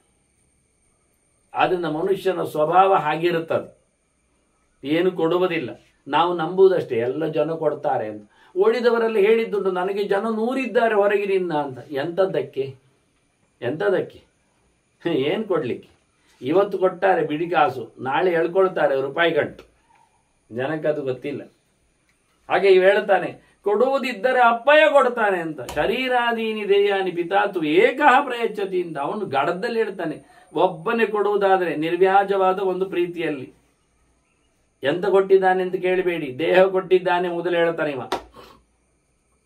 ನನ್ನ ಸಾಧನೆ ಮಾಡಲಿಕ್ಕೆ, ನನ್ನ ಅಭಿವ್ಯಕ್ತಿಯ ವ್ಯವಸ್ಥೆಯಲ್ಲಿ ನನಗೆ ಮೂರ್ತಿ ಕೊಟ್ಟವನೇ ನನ್ನ ಅಪ್ಪ ಅಲ್ವಾ ಅಂತ. ಅಲ್ಲಿಂದ ಹಿಡಿದು ಎಲ್ಲ ಕೊಡ್ತಾನೆ. ಏನು ಬೇಕು ನನಗೆ?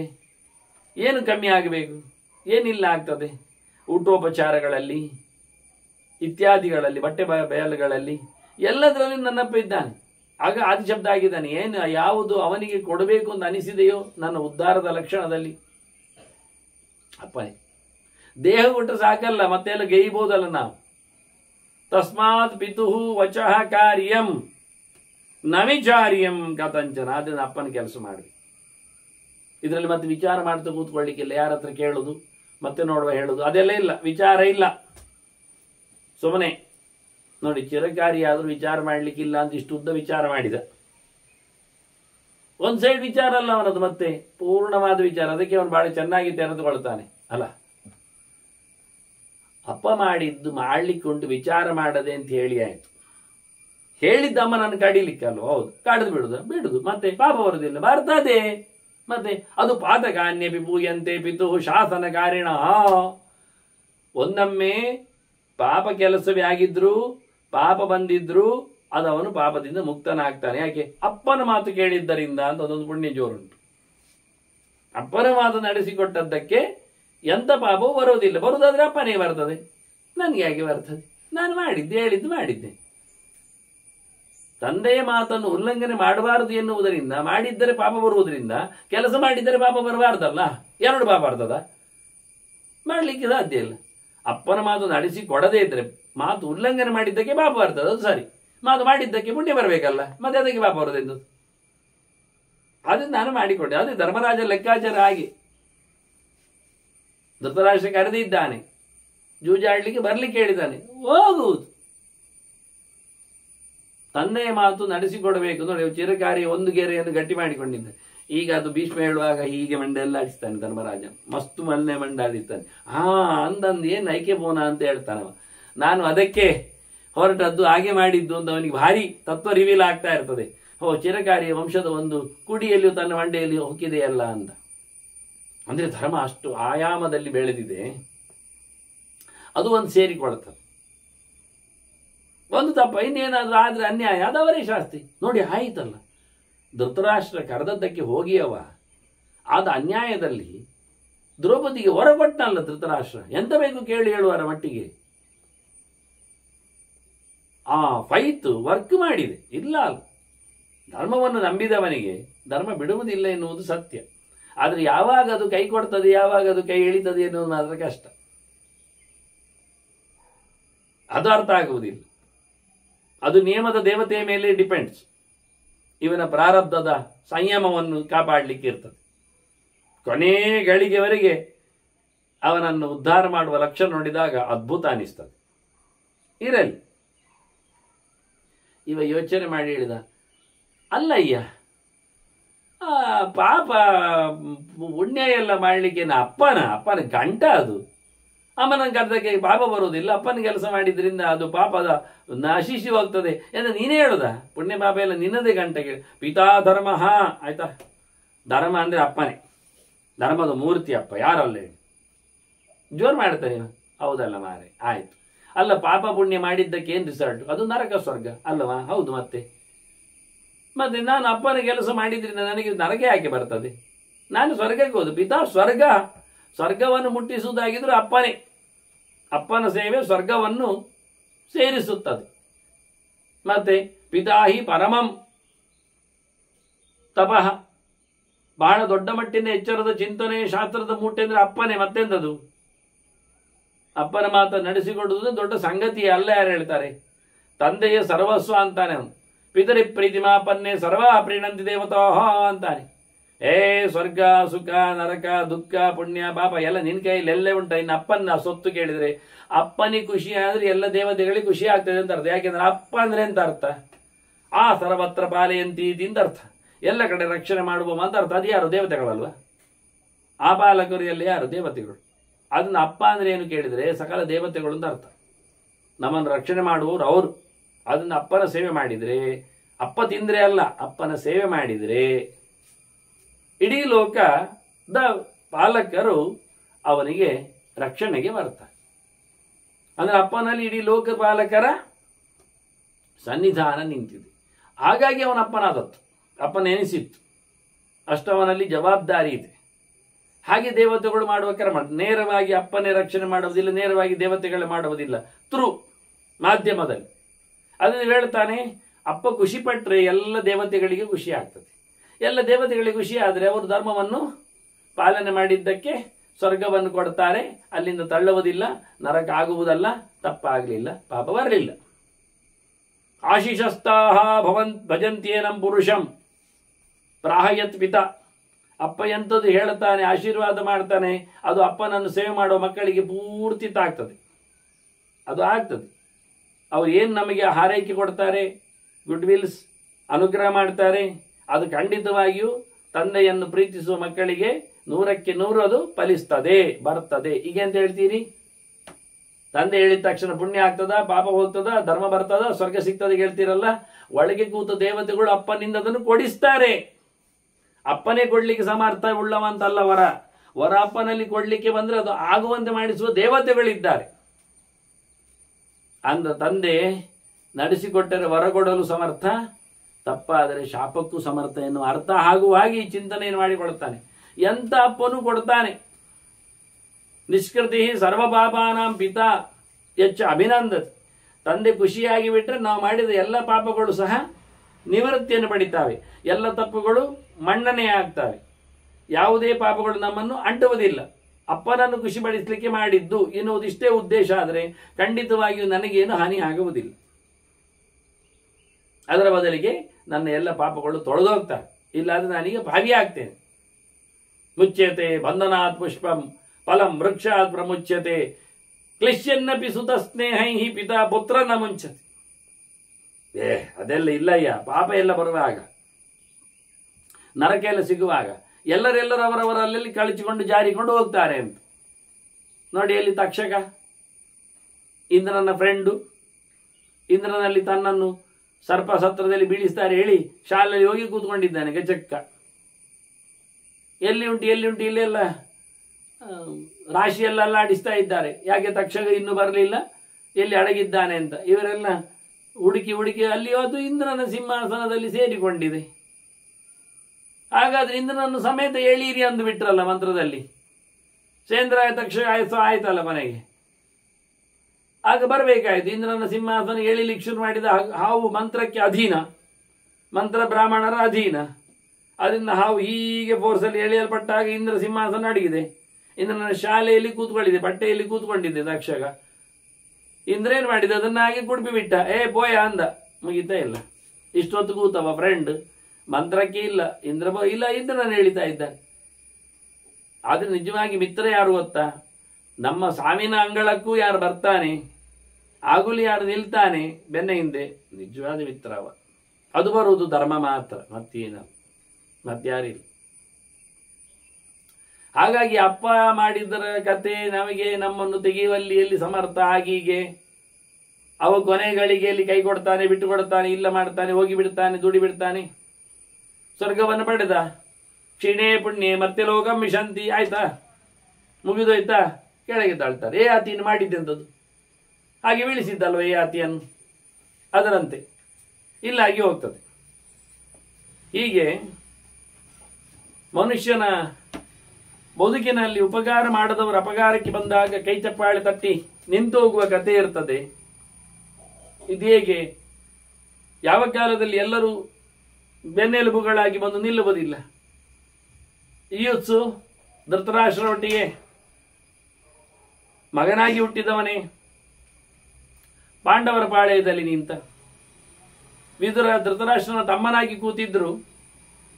ಯುದ್ಧಕಾಲದಲ್ಲಿ ನಾನು ನಿಮಗೆ ಸಹಾಯ ಮಾಡುವುದಿಲ್ಲ ಅಂತ ಹೇಳಿ ಹೋದ. ಹಾಗೆ ಒಬ್ಬಿಬ್ಬರೇ. ಕರ್ಣನು ಅತ್ಯಂತ ಆತ್ಮನಾಗಿದ್ದು ದುರ್ಯೋಧನನಿಗೆ ಭೀಷ್ಮವರಿಗೆ ಹೋರಾಡುವುದಿಲ್ಲ ಅಂತೇಳಿ ಕೈಗೊಟ್ಟ. ಅದನ್ನು ಎಲ್ಲರೂ ಎಲ್ಲ ಹೊತ್ತಿನಲ್ಲಿ ಎಲ್ಲರನ್ನು ಹೊತ್ತುಕೊಳ್ಳುವುದಿಲ್ಲ, ಕೈ ಚೆಲ್ಲಿ ಬಿಡ್ತಾನೆ, ದೂರ ತಳ್ಳಿ ಬಿಡ್ತಾರೆ. ಆದ್ರಿಂದ ತಂದೆ ಆದ್ರೇನು ಮಗ ಆದ್ರೇನು ಅಂತ ಕೇಳಿದ್ರೆ ಇವ ಹೇಳ್ತಾನೆ, ಚಿರಕಾರಿ ಹೇಳ್ತಾನೆ, ಇಲ್ಲವಾ ತಂದೆ ಅಂತವನಲ್ಲ, ಎಂಥ ಕಷ್ಟ ಕಾಲದಲ್ಲಿಯೂ ಮಗನನ್ನು ಬಿಟ್ಟು ಕೊಡುವುದಿಲ್ಲ. ಕ್ಲಿಶ್ಯನ್ನಪಿ ಸುತ ಸ್ನೇಹಿ ಪಿತಾ ಪುತ್ರನ ಮುಂಚತ್. ಧೃತರಾಷ್ಟ್ರ ಬಿಟ್ನ ದುರ್ಯೋಧನನ್ನು, ಪಾಂಡವರನ್ನು ಸೇರಿಸಿಕೊಳ್ಬೇಕಂದ ಸೇರಿಸಿಕೊಳ್ತೇನೆ ಅಂತ ರಾಗ ಹೇಳಿದ. ಆದರೆ ಎಂತ ಅಂತ ಹೇಳು ಅಂದಾಗ, ನನ್ನ ಮಗ ನನ್ನ ದೇಹದಿಂದ ಬಂದಿದ್ದಾನಲ್ಲ ಅಂತ ರಾಗ ಹೇಳಿದ. ಎಂತ ಮಾಡುವ ಈಗ? ಅಸಂಶಯಂ ತೇಪಿ ಪುತ್ರ ಮಮೈವ, ಮತ್ತೆ ದುರ್ಯೋಧನ ಮಮ ದೇಹಾತ್ ಪ್ರಸೂತಃ ಅಂತ ಹೇಳಿ ನಿಂತು. ಅದನ್ನು ಅವನನ್ನು ಬಿಟ್ಟುಕೊಳ್ಳಲಿಲ್ಲ, ಪೂರ ಆಗಲಿಲ್ಲ. ಹೇಳಿದ ಕೃಷ್ಣ, ನಾನು ಪಾಂಡವರನ್ನು ತಡೆ ಮಾಡುತ್ತೇನೆ, ಯುದ್ಧ ಆಗದಂತೆ. ನಿನ್ನ ಮಕ್ಕಳನ್ನು ಯುದ್ಧ ಆಗದಂತೆ ನೀನು ತಡೆ ಮಾಡೋದು, ನನಗಾಗುವುದಿಲ್ಲ ಅಂದವ, ನೀನೇ ಹೇಳುವಂತ. ಹಾಗಾದ್ರೆ ಒಂದು ಕೆಲಸ ಮಾಡು, ನಾನು ಭೀಮಾರ್ಜುನರ ಹತ್ರ ಹೇಳ್ತೇನೆ, ಕರ್ಣ ದುರ್ಯೋಧನನನ್ನು ಹಿಡಿದು ಕಟ್ಟಿ ತನ್ನಿ ಅಂತ. ಅದು ಒಪ್ಪಲಿಲ್ಲ. ಎಂತ ಮಾಡುವ? ವಿದುರ ಹೇಳಿದ, ನಾನು ಕಾಡಿ ಹೋಗ್ತೇನೆ. ಭೀಷ್ಮರಲ್ಲಿ ಹೇಳ್ತಾನೆ, ಧೃತರಾಷ್ಟ್ರನ ಅಟ್ಟೆ ಹಿಡಿದು ಕರ್ಕೊಂಡು ಬಾ ಅಂತ. ಹೊರಟ್ನ ಧೃತರಾಷ್ಟ್ರ. ಇಲ್ಲ, ನೀವಿಬ್ಬರು ಭಿಕ್ಷುಕರಾಗಿ ಬೀದಿ ಮಾರ್ಗದಲ್ಲಿ, ಅರಮನೆಯ ದಾರಿಯಲ್ಲಿ, ರಾಜಮಾರ್ಗದಲ್ಲಿ ಗೆರಟೆ ಇಟ್ಕೊಂಡು ಭಿಕ್ಷೆ ಬೇಡಲಿಕ್ಕೆ ಆಗ್ತದೆ ನಾಳೆ ಪಾಂಡವರು ರಾಜ್ಯಭಾರ ಮಾಡಿದಾಗ ಅಂತ ಹೇಳಿದ್ರು. ಒಪ್ಪಿಕೊಂಡ್ರೆ? ಇಲ್ಲ. ಹುಟ್ಟುವಾಗಲೇ ನರಿಗಳು ಕೂಗಿದ್ದು ಕೇಳಿ ಈ ಮಗ ಹಾಳಿದ್ದಾನೆ, ಊರೆಲ್ಲ ಸಾಯ್ತದೆ ಮತ್ತೆ ಅವನಿಂದ, ಹಾಗಾಗಿ ಉಳಿದವರು ಉಳಿಬೇಕಾದ್ರೆ ಇವನನ್ನು ಮುಗಿಸಬೇಕು, ತೆಗೆದಾಗಿ ಬಿಡಿ ಬಿಸಾಡಿ ಅಂದ್ರೆ ಅಮ್ಮ ಒಪ್ಪಿದ್ಲು, ಅಪ್ಪ ಒಪ್ಪಿದ್ನ? ನೋಡಿ, ಚಿರಕಾರಿ ಅಪ್ಪ ಬಿಡುವುದಿಲ್ಲ ಮಗನನ್ನು ಒಂದು ಗಟ್ಟಿ ಹೇಳ್ತಾನೆ. ತೊಟ್ಟು ಹೂ ಬಿಡುತ್ತದೆ, ಕಳಚಿ ಬೀಳ್ತದೆ. ಹಣ್ಣು ಮರ ಬಿಡುತ್ತದೆ, ಬಿಟ್ಟು ಕೊಡ್ತದೆ. ಮರ ಹೊತ್ತುಕೊಂಡ ಹಣ್ಣನ್ನು ಕೆಳಗೆ ಹಾಕ್ತದೆ, ಅರಳಿಂದ ಹೂವನ್ನು ತೊಟ್ಟು ಕೆಳಗೆ ಬೀಳಿಸ್ತದೆ. ಅಪ್ಪ ಮಗನನ್ನು ಹೊರಗೆ ಹಾಕುವುದಿಲ್ಲ ಅಂತ. ಎಂತ ವಿಚಿತ್ರ ಚಿಂತನೆ ಅವನದ್ದು. ದೃಷ್ಟಾಂತ ಕತೆ ನೋಡಿ. ಮುಚ್ಚತೆ ಬಂಧನಾತ್ ಪುಷ್ಪಂ ಫಲಂ ವೃಕ್ಷಾತ್ ಪ್ರಮುಚ್ಯತೆ. ಒಳಗೆ ಕೂತ ಮೊಗ್ಗು ಒಳಗೆ ಕೂತಿರತಕ್ಕಂತಹ ಸೊತ್ತು ಅದು ಹೊರಗೆ ಹಾರ್ತದೆ ಪುಷ್ಪ. ನೀವು ಅದನ್ನು ನೋಡಲೇಬೇಕಿದ್ದರೆ ಹತ್ತಿ ಹೂ ನೋಡಬೇಕು. ಏನು ಚೆನ್ನಾಗಿರುತ್ತೆ, ಕೂಡಲೇ ಪೊಟ್ಟ ಅಂತ ಹೊರಗೆ ಬರ್ತದೆ ಹತ್ತಿ ಅದರದ್ದು ಹೂ, ಅದು ಗಿಡದ್ದು ಹೊರಗೆ ಹಾಯಾಯ್ತು. ಹಾಗೆ ಹಣ್ಣು ಜಾಕ್ ಫ್ರೂಟ್ ನೋಡ್ಬೇಕು ನೀವು, ಎಷ್ಟು ದೊಡ್ಡ ಹಣ್ಣು, ಅಷ್ಟು ದೊಡ್ಡ ಮರ, ಆದರೆ ಕೆಳಗೆ ಬೀಳಿಸಿ ಬಿಡ್ತದೆ ಹೋಗು ಅಂತೇಳಿ. ಅದರ ಎಂಥ ಕಷ್ಟಕಾಲದಲ್ಲಿಯೂ ಕೊಳೆಯುವ ಸಂದರ್ಭದಲ್ಲಿಯೂ ಕುಜ್ಜೆಯನ್ನು ಹೊತ್ಕೊಳ್ಳುವುದಿಲ್ಲ, ಮರ ಕೆಳಗೆ ಹಾಕ್ತದೆ. ಆದರೆ ಎಂಥ ಕಷ್ಟಕಾಲದಲ್ಲಿಯೂ ಮಗನ ಮೇಲಿನ ಪ್ರೀತಿಯಿಂದ ಅಪ್ಪ ಹೊರಗೆ ಹಾಕುವುದಿಲ್ಲ ಅಂತಾನೆ. ಬಹಳ ವಿಚಿತ್ರ ಚಿಂತನೆಗಳು. ಈಗ ಯೋಚನೆ ಮಾಡಿದ ಚಿರಕಾರಿ ಸ್ವಲ್ಪ ಜಾಸ್ತಿ ಆಯಿತು ಅಂತ ಅನಿಸ್ತದೆ ಅವನಿಗೆ. ಅಲ್ಲ, ಅಮ್ಮನೇ ಕಮ್ಮಿಯ ಅಂತ ನೀವು ಪಿತಾ ನಾಲ್ಪತರಂ ಸ್ಥಾನಂ ಚಿಂತಯಿಷ್ಯಾಮಿ ಮಾತರಂ. ನಾನು ಅಮ್ಮವನಗನ ಯೋಚನೆ ಮಾಡ್ತೇನೆ, ಅಪ್ಪನಿಗಿಂತ ಕಮ್ಮಿ ಕಾಣ್ತಾ ಇಲ್ಲ ಅಮ್ಮ ನೋಡ್ಲಿಕ್ಕೆ ಹೋದ್ರೆ. ಈಗ ಆಯ್ತು, ಅಪ್ಪ ಆಯ್ತು, ಹೇಳಿದ್ದು ಕೇಳುವ ಅಂತ ಹೊಡಿವ ಅಂದ್ರೆ ಅಮ್ಮನ ನೋಡಿಲಿಕ್ಕೆ ಆಗ್ತದ? ಅಮ್ಮನ ಕಮ್ಮಿಯ ಅಪ್ಪನ ಎದುರು ನೋಡ್ಲಿಕ್ಕೆ ಹೋದ್ರೆ? ಅಪ್ಪನಿಗಿಂತೇನು ಅಮ್ಮ ಕಮ್ಮಿ ಕಾಣ್ತಾ ಇಲ್ಲ ಈಗ ಅಂತಾನೆವ. ಯಾಕೆ ಮಾರ, ಹೇಗೆ ಏನಾಯ್ತು? ಅಲ್ಲ ಇಲ್ಲಿ ನೋಡಿ, ಎಂಥದ್ದು ಈ ದೇಹ ಇಟ್ಕೊಳ್ಳಿ, ಯಾರದ್ದು ಇದು? ಯಾರದ್ದು? ನೀನು ಹೇಳಿದ್ದಲ್ಲ ಅಪ್ಪಂದು ಅಂತ. ಅಲ್ಲ ಹೊತ್ತದು ಯಾರು? ಅಮ್ಮ. ಆಯ್ತಲ್ಲ ಮತ್ತೆ. ಅಸ್ಯ ಅಂತಾನೆ. ಅಸ್ಯಮೇ ಜನನಿ ಹೇತು ಪಾವಕಸ್ಯ ತಾರಣಿ. ಬೆಂಕಿ ಹೇಗೆ ಬರ್ತದ? ಬೆಂಕಿ ಮರದಲ್ಲಿ ಬರ್ತದೆ. ಹೇಗೆ ಮರದಲ್ಲಿ ಬರ್ತದೆ? ಒಂದು ಅಶ್ವತ್ಥದ ತುಂಡು, ಒಂದು ಶಮಿಯ ಅದರ ತಿರುಳು, ಅಶ್ವತ್ಥದ ತಿರುಳು, ಶಮಿಯ ತಿರುಳು, ಎರಡು ತಿಕ್ಕಿದಾಗ ಬೆಂಕಿ ಬರುವುದು. ಅದನ್ನ ಬೆಂಕಿ ಬರಲಿಕ್ಕೆ ಎರಡು ಕಡ್ಡಿಯೂ ಬೇಕಾಗ್ತದೆ. ಬೆಂಕಿ ಉದ್ಭವಗೊಳ್ಳಿಕ್ಕೆ ಎರಡು ಇರಬೇಕು. ಹಾಗಾಗಿ ನಾನು ಹುಟ್ಟಿದ್ದೇನೆ ಅಂದ್ರೆ ಅಮ್ಮ ಇಲ್ಲದೆ ಆಗ್ತದ ಅಂತಾನೆ. ಮೆಲ್ಲರಾಗ ಹೇಳಿತಾನ. ಬೆಂಕಿ ಹಾಗೆ ಅಲ್ವನ ಅಂತಾನೆ. ಮಾತಾ ದೇಹಾರಣಿ ಪುಂಸ. ಮಕ್ಕಳಿಗೆ ಅಮ್ಮನೇ ಒಂದು ಅರಣಿ ಮಥನ ನಾನು. ವ್ಯಾಸರಿಗೆ ಅರಣಿ ಮಥನ ಆದಾಗ ಹುಟ್ಟಿದ್ದಲ್ಲ ಶುಕ. ಆದ್ರಿಂದ ಶುಕನಿಗೊಂದು ಚಂದದ ಹೆಸರು ಅರಣೆಯ ಅಂತ, ಅರಣಿಯಲ್ಲಿ ಬಂದಿದ್ದಾನೆ ಅಂತ. ಹಾಗಾಗಿ ಅಮ್ಮ ಅರಣಿ, ಅದರ ಮೇಲೆ ಅಪ್ಪನ ಘರ್ಷಣೆ. ನಾನು ಹುಟ್ಟಿ ಬಂದದ್ದು. ಎಲ್ಲ ಕಷ್ಟಕ್ಕೂ ಸಂಕಟಕ್ಕೂ ಕೂಗಿಗೂ ಮೊದಲು ಬಾಯಿ ಮುಚ್ಚಲಿಕ್ಕೆ, ಕಣ್ಣೊರೆಸಲಿಕ್ಕೆ, ಬಾಚಿಕೊಳ್ಳಿಕ್ಕೆ, ಎತ್ತಿಕೊಳ್ಳಿಕ್ಕೆ, ಮುದ್ದಾಡಲಿಕ್ಕೆ ಅಮ್ಮ. ಸರ್ವಸ್ಯಾರ್ಥಸ್ಯ ನಿರ್ವೃತಿ. ಕೊನೆ ಕಡೆ ದುಃಖಕ್ಕೆಲ್ಲ ಸುಖದ ಉಣಿಸು ತಿನಿಸು ಅದು ಅಮ್ಮನಕ್ಕೆ. ಎಲ್ಲಕ್ಕೆ ಅಮ್ಮನ ಇವಂತ. ಮಾತೃಲಾಭೇ ಸನಾತತ್ವ. ಅಮ್ಮ ಇದ್ದರೆ ಅವನು ಸನಾಥ ಅಂತ ಅರ್ಥ, ಅಲ್ಲ ಆದರೆ ಅನಾಥ ಅಂತ ಅರ್ಥ. ಯಾರಿಲ್ಲ ಅರ್ಥ. ಅಲ್ಲಿ ಯಾರಿದ್ರೆ ಏನಾಯ್ತು? ಪ್ರಯೋಜನ ಇಲ್ಲ. ಅದು ತಬ್ಬಲಿ ನೀನು ಅಂತ ಹೇಳುವುದಿಲ್ವ ಹಾಗೆ ಗೋವಿನ ಕಥೆಯಲ್ಲಿ? ಅದು ಪದ್ಮಪುರಾಣ ಗೋವಿನ ಕಥೆ. ಅದು ಕಂಜಿ ಹತ್ರ ಹೇಳ್ತದೆ, ನಿನಗೆ ನಾನಿಲ್ಲ ಇನ್ನು ಹೇಳಿಕೊಂಡು. ಅದು ಹೇಳ್ತದೆ, ಉಳಿದವರೆಲ್ಲ ಇದ್ದಾರೆ ನಿನಗೆ ಸುತ್ತಮುತ್ತಲು, ಇವರೆಲ್ಲ ನಿನ್ನ ಒಡ ಹುಟ್ಟಿದವರೆಲ್ಲ ಅಂತ. ಆಗ ಅದು ಹೇಳ್ತದೆ, ಎಲ್ಲ ಇದ್ದಾರೆ ಸಮ. ಅಮ್ಮ ಉಂಟ ಅಲ್ಲಿ, ನೀನುಂಟಾ, ನನ್ನನ್ನು ಹೆತ್ತದ್ದುಂಟ ಅಲ್ಲಿ ಕೇಳ್ತದೆ ಕರು ಆದದ್ದು. ಹಾಗೆ ಇವನು ಹೇಳ್ತಾನೆ, ಎಲ್ಲಿ ಉಂಟು? ಅಮ್ಮನಿದ್ದರೆ ಎಲ್ಲ ಇದ್ದಾಗೆ.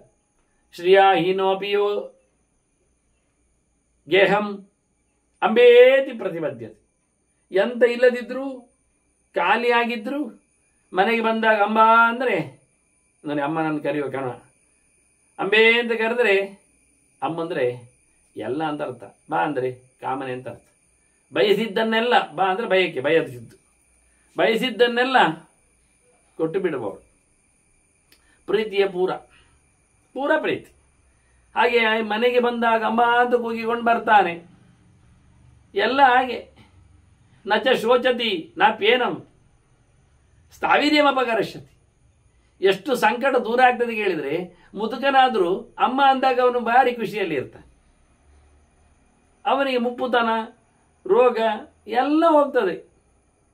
ಪೂರ್ತಿ ಅವನಲ್ಲಿ ಒಂದು ರೀತಿಯ ಚೈತನ್ಯ ಬರ್ತದೆ. ಎಷ್ಟು ಲಾಕಿ ಚೈತನ್ಯ ಬರ್ತದೆ ಹೇಳಿ ಹೇಳ್ತೇನೆ. ಪುತ್ರ ಪೌತ್ರ ಅವಪನ್ನೋಪಿ ಜನನೀಂ ಯಹ ಸಮಾಶ್ರಿತ ಅಪಿ ವರ್ಷ ಸದಸ್ಯಾಂತೆ ಸದ್ವಿಹಾಯನ ವಚ್ಚರೆ. ಅವನಿಗೆ ಮಕ್ಕಳಾಗಿದೆ, ಅಲ್ಲಲ್ಲ, ಮಕ್ಕಳಿಗೆ ಮದುವೆಯಾಗಿ ಅವುಗಳಿಗೂ ಮಕ್ಕಳಾಗಿದೆ. ಅಂದರೆ ಇವನಿಗೆ ಮೊಮ್ಮಕ್ಕಳು ಮರಿ ಮಕ್ಕಳೆಲ್ಲ ಆಗಿದೆ. ಆದರೆ ಇವನಿಗೆ ಎಷ್ಟಾಗ್ತದೆ ವರ್ಷಗಳು? 100 ವರ್ಷ ಆಗಿದೆ. 100 ವರ್ಷ ಆದರೂ ಅವನ ಅಮ್ಮ ಇದ್ರೆ ಹತ್ತಿರ ಹೋದಾಗ ಅವನ ಮಕ್ಕಳಾಗಿ ಇರ್ತಾನಂತೆ. 2 ವರ್ಷದ ಮಗನಾಗೆ, 2 ವರ್ಷದ ಮಗುವಿನಾಗೆ ಅಂದ್ರೆ ದ್ವಿಗಾಯನ ವಚ್ಚರ ಇತ್ತಂದ. 2 ವರ್ಷದ ಮಗುವಿನಾಗಿ ನೀವು ಕೊಟ್ಟಿಗೆ ಇಲ್ಲಿ ನೋಡ್ಬೇಕು ಎಷ್ಟೆಷ್ಟು ಎತ್ತರದ ಕರುಗಳಿರ್ತಾವೆ ಅಂತ. ಅದು ಹಗ್ಗ ಬಿಚ್ಚಿದ ತಕ್ಷಣ ಅದರ ತಾಯಿ ಹತ್ತಿರ ಓಡುವ ಕತೆ ನೋಡ್ಬೇಕು. ಇಷ್ಟು ದೊಡ್ಡಾಗಿವೆ, ತಾಯಿ ಅಷ್ಟೇ ಎತ್ತರ ಬೆಳೆದಿವೆ, ಆದ್ರೂ ಹೋಗಿ ಗುದ್ದಿ ಎಲ್ಲ ಅವುಗಳನ್ನು ಶೇಲೆ ಮಾಡುವ ರೀತಿ ನೋಡಿದ್ರೆ ಅದ್ಭುತ. ಅಂದ್ರೆ ಕಟ್ಟಿ ಹಾಕಿರುವಾಗ ಅದರ ವೈಭವ ನೋಡ್ಲಿಕ್ಕೆ ಬರ್ತದೆ, ಹೋಗುವುದು ಹೇಗೆ ಬಿಚ್ಚಿದಾಗ ಅಂತ. ಮನೆಯಲ್ಲಿ ಕೂತವುಗಳಿಗೆ ಗೊತ್ತಾಗುವುದಿಲ್ಲ. ಆದ್ರೂ ಇವರು ಹೇಳ್ತಾರೆ, ಅವ ಮುದುಕನಾಗಿದ್ರು 100 ವರ್ಷ ಆದ್ರೂ ಅವನ ಅಮ್ಮನ ಪಕ್ಕದಲ್ಲಿ. ಅದೇ ಹೇಳಿದವರು, ಊರಿಗೆ ಅರಸನಾದರೂ ತಾಯಿಗೆ ಹೇಳಿದಾಯಿ. ಎಷ್ಟು ಚೆನ್ನಾಗಿರುತ್ತೆ, ಎಷ್ಟು ಅದ್ಭುತವಾಗಿದೆ. ಹೇಳ್ತಾನೆ ಪ್ರೀತಿಯ ಕಥೆ ಹೇಗಿರ್ತದೆ ಅಮ್ಮನ ಜೊತೆಯಲ್ಲಿ ಬಂದಾಗ ಅಂತ. ಸಮರ್ಥಂ ವಾ ಅಸಮರ್ಥಂ ವಾ ಕೃಶಂ ವಾ ಅಕೃಶಂ ತತ. ಹೇಗಿದ್ರು ತಾಯಿಯಾದವಳು ಯಾವತ್ತೂ ಸಹ ರಕ್ಷತ್ಯೇವ ಸುತಂ ಮಾತ ನಾಣ್ಯ ಪೋಷ್ಟ ವಿಧಾನತ. ನಿಜವಾಗಿ ಬೇರೆ ಸರಿಯಾಗಿ ಚೆನ್ನಾಗಿ ನೋಡಿಕೊಳ್ಳುವವರು ಅಮ್ಮನಿಂದ ಬಿಟ್ಟು ಮತ್ತೆ ಯಾರಿದ್ದಾರೆ ಕೇಳ್ತಾರೆ. ಕಾರಣ ಕೃಷ್ಣ ಏನು ಹೇಳಿದ? ನೀನು ಕುಂತಿಯ ಮಗ, ಬಂದುಬಿಡು, ಪಾಂಡವರ ದೊಡ್ಡವ ನೀನಾಗ್ತೀಯ. ಕಾರಣ ಏನು ಹೇಳಿದ? ಆಗುವುದಿಲ್ಲ ಕೃಷ್ಣ, ನಾನು ಕೌಂತೆಯ ಆಗುವುದಿಲ್ಲ, ಕುಂತಿಯ ಮಗ ಆಗುವುದಿಲ್ಲ, ನಾನು ರಾಧೆಯ ಮಗ. ಯಾಕೆಂದರೆ ಸಾಮೆ ಮೂತ್ರಂ ಪುರೀಶಂಚ ಅಂತಾನೆ. ಅವಳು ನನ್ನ ಮಲಮೂತ್ರವನ್ನೆಲ್ಲ ಬಾಚಿದ್ದಾಳೆ, ನನ್ನನ್ನು ಹೊತ್ತು ತಿರುಗಾಡಿದ್ದಾಳೆ, ಪ್ರೀತಿಯ ಪೂರವನ್ನೇ ನನ್ನಲ್ಲಿ ಹಂಚಿಬಿಟ್ಟಿದ್ದಾಳೆ. ನಾನು ಹೇಗೆ ಅದಲ್ಲ ಹೇಳಿ ಬರಲಿ?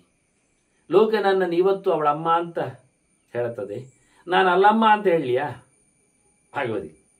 ಆಗುವುದಿಲ್ಲ ಅಂತ ನೋಡಿ. ಡುಪ್ಲಿಕೇಟ್ ಅಮ್ಮನನ್ನೇ ಅಮ್ಮ ಅಲ್ಲ ಹೇಳಲಿಕ್ಕೆ ಆಗದೇ ಇರುವಾಗ ಸತ್ಯ ಅಮ್ಮನನ್ನು ಅಲ್ಮ ಹೇಳದೇ ಇರ್ಲಿಕ್ಕೆ ಆಗ್ತದ? ನೋಡ್ಲಿಕ್ಕೆ ಆಗ್ತದ? ಇವನ ಚಿಂತನೆ ಕತೆ ಬಹಳ ಚೆನ್ನಾಗಿದೆ. ಸಮರ್ಥಂವ ಅಸಮರ್ಥಂವ, ಸರಿ ಇರಲಿ ಸರಿ ಇಲ್ಲದೆ ಇರಲಿ, ದುರ್ಬಲನಾಗಿರಲಿ ಗಟ್ಟಿಗನಾಗಿರಲಿ, ಪೆದ್ದನಾಗಲಿ ಜಾಣನಾಗಲಿ, ಕೃಶಂವ ಅಕೃಶಂವ ಆತ. ಅವನು ತೆಳ್ಳಗಿರಲಿ ದಪ್ಪ ಇರಲಿ, ಸೊಟ್ಟಗಿರಲಿ ಕೆಟ್ಟಗಿರಲಿ, ಕರ್ರಗಿರಲಿ ಬೆಳ್ಳಗಿ, ಎಂಥದ್ದಾದರೂ ಮಗುವಿಗೆ ಅದೇ ಹೇಳಿದಲ್ಲ, ಹೆತ್ತಬ್ಬೆಗೆ ಹೆಗ್ಗಣವೂ ಮುದ್ದು. ಹೇಗಿದ್ರು ಅಂದು ಏನು ಕೇಳಬಹುದೇ ಇಲ್ಲ. ಏನೇ ಆಗ್ತದೆ ಅದು ಕೇಳ್ತಾರೆ. ಎಂಥದ್ದಾದ್ರೆ ಏನು? ರಕ್ಷತ್ಯೇವ ಸುತಂ ಮಾತ. ಯಾವ ದಶೆಯಲ್ಲಿದ್ದರೂ ಮಗುವನ್ನು ಬಿಟ್ಟುಕೊಡುವುದಿಲ್ಲ. ನಾಸ್ತಿ ಪೋಷ್ಟ ವಿಧಾನತ. ಸರಿಕಟ್ಟಲ್ಲಿ ನೋಡಿಕೊಳ್ಳುವ ತಾಯಿಯಷ್ಟು ಚಂದವಾದ ಹೃದಯವಂತಿಗೆ ಇನ್ಯಾರಲ್ಲಿ ಇರುವುದಿಲ್ಲ. ಎಲ್ಲ ಕದ್ದು ಮುಚ್ಚಿ ಕೊಳ್ಳೆ ಹೊಡೆದು ಮೋಸ ಹಾಕಿ ಟೊಪ್ಪಿ ಹಾಕಿ ವಂಚಿಸುವವರೇ ಇರುವುದು ಹೊರತು ಆ ಪೂರ್ಣವಾದ ಶುದ್ಧವಾದ ಹೃದಯವಂತಿಗೆ ಎಷ್ಟು ಲೋಕದ ಜನರಲ್ಲಿ ಕಾಣಲಿಕ್ಕೆ ಬರುವುದೇ ಇಲ್ಲ. ಈ ಗೆರು ಎಷ್ಟು ಬಹಳ ತಟ್ಟಿದೆ ಕೇಳಿದರೆ, ಮಾದ್ರಿಯ ಜೊತೆಯಲ್ಲಿ ಪಾಂಡವಿನ ಕಡೆ ಆದಾಗ ಅದಕ್ಕೆ ಕಾರಣ ನಾನು ಅಂತೇಳಿ ಮಾದ್ರಿ ಸಹಗಮನಕ್ಕೆ ನಿಂತಾಗ, ಕುಂತಿ ನನ್ನದೂ ಇನಿಯ ಅಂತೇಳಿ ಹೊರಟಾಗ ಮಾದ್ರಿ ಹೇಳುತ್ತಾಳೆ, ಮಕ್ಕಳಿಗೆ ಯಾರು? ಆಗ ಮಾದ್ರಿ ಹೇಳಿದ್ದು, ನಾನು ನಿನ್ನ ಮಕ್ಕಳನ್ನು ಅಂದರೆ ಅರ್ಜುನ ಭೀಮ ಧರ್ಮಜನನ್ನು ನನ್ನ ಮಕ್ಕಳಂತೆ ನೋಡಿಕೊಳ್ಳುವ ಎದೆ ನನ್ನಲ್ಲಿ ಇಲ್ಲ, ಹೃದಯವಂತಿಕೆ ಇಲ್ಲ. ನಿನ್ನಲ್ಲಿ ನನ್ನ ಮಕ್ಕಳನ್ನು ನಕುಲ ಸಹದೇವರನ್ನು ನಿನ್ನ ಮಕ್ಕಳಂತೆ ನೋಡಿಕೊಳ್ಳುವ ಪ್ರೀತಿ ವಾತ್ಸಲ್ಯದ ಪೂರ ನಾನು ಕಂಡಿದ್ದೇನೆ ಇದೆ. ಹಾಗಾಗಿ ನಾನು ಹೋದರೆ ನನ್ನ ಮಕ್ಕಳು ನಿನ್ನಲ್ಲಿ ಕ್ಷೇಮವಾಗಿರ್ತಾರೆ, ನಾನು ಉಳಿದರೆ ನಿನ್ನ ಮಕ್ಕಳು ನನ್ನಲ್ಲಿ ಕ್ಷೇಮವಾಗಿ ಉಳಿಯುವ ಭರವಸೆ ನನ್ನಲ್ಲಿಲ್ಲ. ನೋಡಿ, ಅವಳು ಸಹಜವಾದ ಮಾತು ಮಾದ್ರಿ ಹೇಳಿದ. ಹಾಗಾಗಿ ನಾನು ಸಹಗಮನ ಮಾಡುತ್ತೇನೆ, ನನ್ನ ಮಕ್ಕಳನ್ನು ನೀನು ನಿನ್ನ ಮಕ್ಕಳಂತೆ ನೋಡಿಕೋ. ನಾನು ಹೇಳೋದಿಲ್ಲ, ನೋಡ್ತೀಂತ ನಾನು ಹೇಳುತ್ತೇನೆ ಅಂದು. ಅಷ್ಟು ನಿಜವಾಗಿ ಕೊನೆ ಗಳಿಗೆವರೆಗೆ ನೋಡಿ. ಅದು ನಕುಲ ಸಹದೇವರು ಅಂದರೆ ಪಂಚ ಪಾಂಡವರು ಅಂದಾಗ ಪಂಚ ಕೌಂತೆಯರಿದ್ದಾಗೆ ಎಲ್ಲಿ ತಪ್ಪಲೇ ಇಲ್ಲ. ಕುಂತಿ ತನ್ನ ಮಕ್ಕಳೇ ಅಲ್ಲ ಅನ್ನುವಾಗಿ ತೋರಿಸಿಕೊಟ್ಟದ್ದೇ ಇಲ್ಲ ಬದುಕಿನುದ್ದಕ್ಕೆ. ಇದನ್ನು ಕುಂತಿಯ ಸಹಜ ಮಗನಾಗಿ ನಿಂತ ಧರ್ಮರಾಜನಷ್ಟೇ ಕಾಪಾಡಿಕೊಂಡ. ಯಕ್ಷ ಕೇಳಿದಾಗ ಎಲ್ಲ ನೀರು ಕುಡಿಲಿಕ್ಕೆ ಬಂದು ಆ ತತ್ಕಾಲದಲ್ಲಿ ವಿಷ ಏರಿ ಮಲಗಿಬಿಟ್ಟಿದ್ದಾರೆ. ನಿನ್ನ ಉತ್ತರ ಒಳ್ಳೆದಾಗಿದೆ ಧರ್ಮರಾಜ, ಯಾರನ್ನೊಬ್ಬರನ್ನಾದ್ರೂ ಬದುಕಿಸ್ತೇನೆ, ಯಾರು ಬೇಕು ಕೇಳು ಅಂದಾಗ ಧರ್ಮರಾಜ ಏನು ಹೇಳಿದ? ನಕುಲೋ ಯಕ್ಷ ಜೀವತು ಅಂದ. ಯಕ್ಷ ನಕುಲ ಹೇಳಿಯ ಬದುಕಲಿ ಹಾಗೆ ಹೇಳ್ತಾನೆ. ಯಾಕೆ ನಿನಗೆ ಕಾಡಿನಲ್ಲಿದ್ದೀಯಾ, ಇನ್ನು ಭರವಸೆ ಮತ್ತೆ ರಾಜ್ಯದ್ದು ಭೀಮನ ತೋಳ್ಬೇಕು ನಿನಗೆ. ಭೀಮ ಬೇಡವೇ? ಅರ್ಜುನ ಬೇಡವಾ? ಎಲ್ಲ ಹೊತ್ತು ತಂದಿದ್ದಾನೆ ಸಂಪತ್ತು, ಕೈಲಾಸದಿಂದ. ಹಾಗಿರುವಾಗ ಯುದ್ಧದ ಪೂರ್ತಿ ಅವನಲ್ಲಿ ಕಸುವಿ ಇದೆ, ಅವನು ಬೇಡವಾ? ಹೋಗಿ ನಕುಲನ್ನು ಕೇಳ್ತೀಯಲ್ಲ, ಏನದು?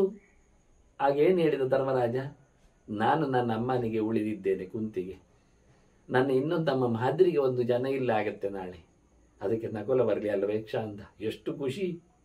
ಆಗ ಯಕ್ಷ ಹೇಳ್ತಾನೆ, ಅಯ್ಯ ನಿನ್ನ ಧರ್ಮ ನನ್ನನ್ನು ಮಾತಾಡಿಸಿದೆ, ತುಂಬ ಖುಷಿಯಾಗಿದೆ, ಎಲ್ಲರೂ ಬದುಕ್ತಾರಯ್ಯ ಅಂತ. ಏನು ಏನು ಏನು ಅದ್ಭುತವಾಗಿದೆ. ಇದು ಮಾತ್ರ ಹೃದಯದ ಕಥೆಗಳು. ಈ ಕೊಂಡಿಗಳನ್ನೆಲ್ಲ ಚಿರಕಾರಿ ಬಹಳ ಹೊತ್ತಲ್ಲಿ ಯೋಚನೆ ಮಾಡ್ತಾನೆ. ಹೌದಲ್ಲ, ಎಂಥವಳನ್ನು ಅಮ್ಮ ಬಿಟ್ಟು ಹಾಕುವುದಿಲ್ಲಲ್ಲ. ಏನಾದರೂ ನೋಡಿ, ಎಷ್ಟು ಕಷ್ಟ ಆದರೂ ನೋಡಿ, ಎಂಥವನಾದರೂ ನೋಡಿ, ಕ್ರಮ ಪ್ರಕಾರ ವಿಧಾನ ಪ್ರಕಾರವಾಗಿ ನೋಡಿಕೊಳ್ಳುವವರು ಯಾರಿಲ್ಲ ಅಲ್ವಾ? ಯಾವಾಗ ಅಮ್ಮ ಚೆನ್ನಾಗಿ ನೋಡಿಕೊಳ್ತಾಳ ಆಗ ಅವನು ಮುದುಕನೂ ಯುವಕನಾಗ್ತಾನೆ ಅಲ್ವಾ? ತದಾನ ವೃದ್ಧೋ ನ ಭವತಿ ತದಾ ಭವತಿ ದುಃಖಿತಃ ತದಾ ಶೂನ್ಯಂ ಜಗತ್ತಸ್ಯ ಯದಾ ಮಾತ್ರ ವಿಯುಜ್ಯತೆ. ಅಮ್ಮ ಹೋದರೆ ಯುವಕನು ಮುದುಕನಾಗ್ತಾನೆ, ಶ್ರೀಮಂತನು ಬಡವನಾಗ್ತಾನೆ, ಸುಖದ ಕೊಂಪೆಯಲ್ಲಿದ್ದವನಿಗೂ ದುಃಖ ಅಡರ್ತದೆ, ಇಡೀ ಲೋಕ ಅವನ ಕೈಯಲ್ಲಿದ್ದರೂ ಶೂನ್ಯ ಆಗ್ತದೆ ಅವನಿಗೆ ಭಾವ. ಹೋದದ್ದು ಒಂದಾದರೂ ಎಲ್ಲ ಇಲ್ಲ ಆಗ್ತದೆ. ಅದನ್ನು ಎಲ್ಲವನ್ನು ಕಳ್ಕೊಳ್ಳಿಕ್ಕೆ ನಾನು ಸಿದ್ಧನಿಲ್ಲ, ಅಮ್ಮನನ್ನು ಕಳ್ಕೊಂಡು ಅನ್ನುವ ತಾತ್ಪರ್ಯದಲ್ಲಿ ಮಾತಾಡ್ತಾನೆ ಇವ. ಹೌದು, ನಾಸ್ತಿ ಮಾತ್ರ ಸಮಾಚಾಯ. ಅಮ್ಮನ ಹಾಗೆ ಒಂದು ನೆರಳು ಇಲ್ಲ ನಮ್ಮೊಟ್ಟಿಗೆ ಬರುವಂತ ಸಂಗತಿ. ನಾಸ್ತಿ ಮಾತ್ರ ಸಮಾಗತಿ.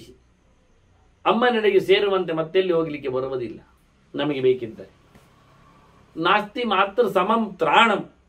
ರಕ್ಷಣೆ ಅಮ್ಮನಂತೆ ಮಾಡೋರು ಯಾರಿದ್ದಾರೆ? ನಾಸ್ತಿ ಮಾತ್ರ ಸಮ ಪ್ರಿಯ. ಇಷ್ಟದ ಸೊತ್ತು ಅಮ್ಮನಿಗಿಂತ ದೊಡ್ಡ ಸಂಗತಿ ಇಲ್ಲ ಅಂತ. ಅವಳ ಅನೇಕ ಡೆಫಿನಿಷನ್ಗಳ ಬಗ್ಗೆ ಹೇಳುತ್ತಾನೆ ಬಹಳ ಚಂದವಾಗಿ. ಹೊತ್ತದ್ದರಿಂದ ಅವಳು ಧಾತ್ರಿ ಅಲ್ವಾ? ಕುಕ್ಷವು ಸಂಧಾರಣಾದ ಧಾತ್ರಿ. ಹೊಟ್ಟೆಯಲ್ಲಿ ಹೊತ್ತಿದ್ದಾಳೆ 9 ತಿಂಗಳು. ಜನನಿ ಸ್ಮೃತ. ಹೆತ್ತಿದ್ದಾಳೆ, ಅದರಿಂದ ಹೊಟ್ಟಿಸಿದ್ದಾಳೆ, ಅದರಿಂದ ಅವಳು ಜನನಿ. ಮತ್ತೆ ಅಂಗಾನಾಂ ವರ್ಧನಾತ್. ಅಂಬಾ. ಅಂಬಾ ಅಂದ್ರೆ ಏನು ಕೇಳಿದ್ರೆ ಹೇಳ್ತಾನೆ ನೋಡಿ, ನನ್ನ ದೇಹವನ್ನು ಬೆಳೆಸಿದ್ದರಿಂದ ಅವಳು ಅಂಬಾ ಆಗಿದ್ದಾಳೆ. ವೀರಸೂ ವೀರಸುತ್ವೇನ ವೀರಸೂ.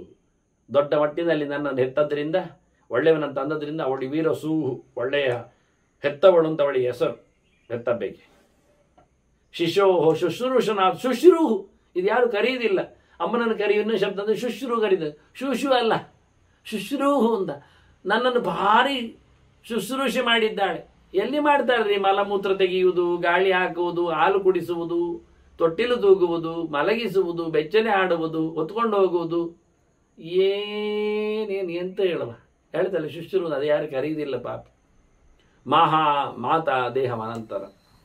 ಇನ್ನೂ ಒಂದು ದೇಹ ಅಂದ್ರೆ ಅಮ್ಮ ಅಂತಾಳೆ. ಇನ್ನೊಂದು ದೇಹ ಇದ್ದಾಗ ಇನ್ನೊಂದಿಷ್ಟು ಮಾತು ಹೇಳ್ತಾನೆ ಅಮ್ಮನ ಬಗ್ಗೆ. ಮತ್ತೆ ಮಾತಾಡುವ. ವಂದನೆಗಳೊಂದಿಗೆ ಶ್ರೀಕೃಷ್ಣ ನಾರಾಯಣ ನಾರಾಯಣ ನಾರಾಯಣ.